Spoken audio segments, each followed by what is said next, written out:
It was November of 1930, and the unforgiving Canadian winter had just begun to lay its icy grip over the remote region of northern Nunavut. Deep within this snowy wilderness, nestled by the isolated banks of Lake Anjikuni, there was once a small Inuit village, a humble cluster of dwellings brimming with life. It was a fragile yet thriving community, resilient against the harsh environment. But one fateful day, every soul in that village simply vanished. This is the haunting story of one of the most chilling unsolved mysteries in Canadian history, the vanishing village of Lake Anjikuni. The story begins with a man named Joe LaBelle, a seasoned fur trapper who had ventured into the Arctic region many times. LaBelle was accustomed to solitude, to the silence of the wilderness broken only by the wind and the crunch of snow beneath his boots. But that November day was different.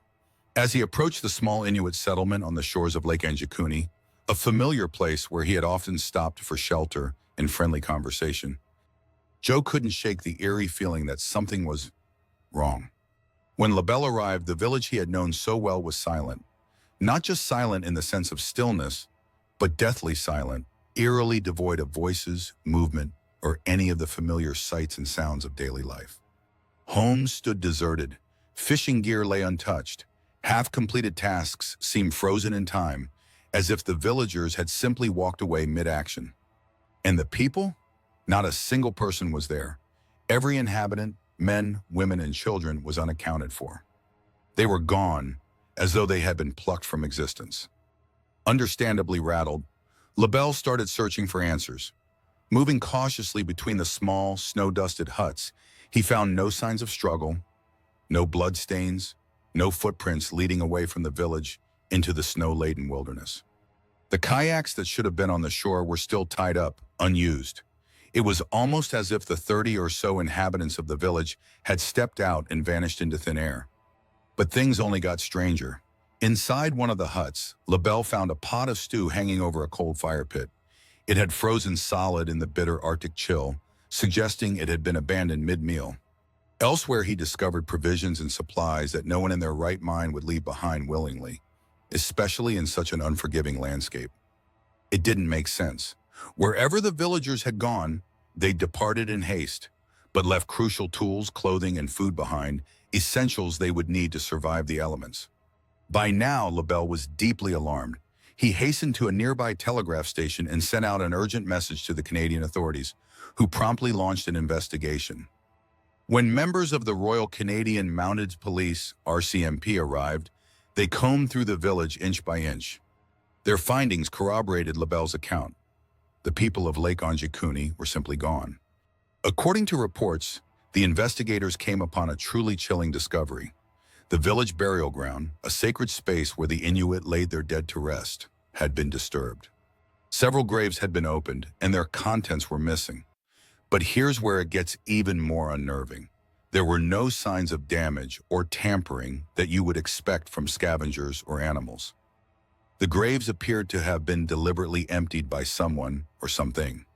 And then there was the strange phenomenon in the sky. Multiple witnesses in the region, including other trappers and travelers, reported seeing unusual, pulsating lights above Lake Anjikuni around the time of the villagers' disappearance. These lights were described as otherworldly, too large and bright to be explained by any natural meteorological phenomenon. Could this bizarre display be connected to the vanishing? Naturally, theories began to swirl. One of the earliest suggestions was that the villagers had been forced to leave their settlement due to famine or some other environmental crisis. Another theory pointed to supernatural causes, particularly in light of the eerie lights in the sky. Could the villagers have been abducted by extraterrestrials? Others turned to Inuit folklore for answers, with stories of spirits and malevolent entities that roam the Arctic.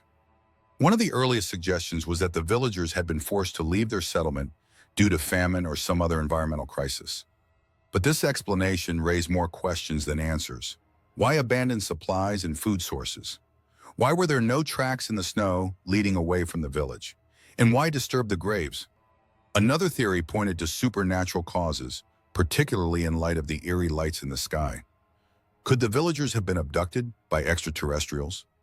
This idea, while far-fetched to some, has persisted among believers in UFO phenomena.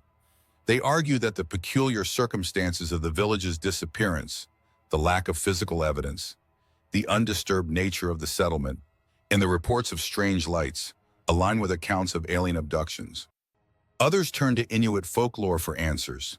The Inuit have long told stories of spirits and malevolent entities that roam the Arctic.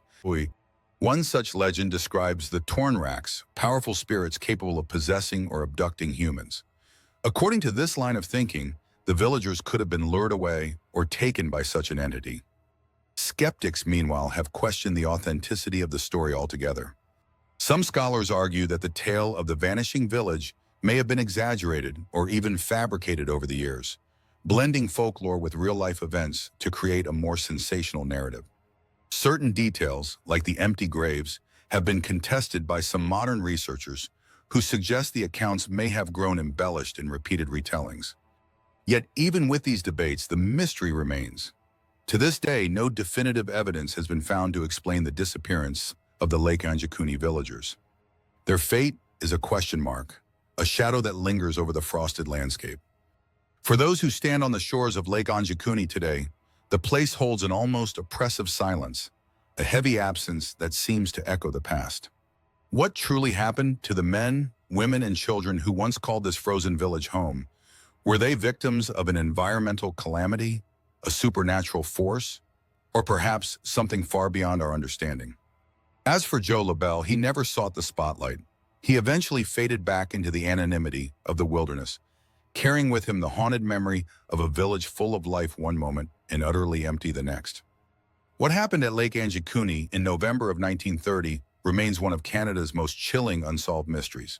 A cold case buried in snow and silence, forever compelling us to wonder, how does an entire village vanish without a trace? The wilderness keeps its secrets well, and Lake Anjikuni, it seems, will keep this one forever.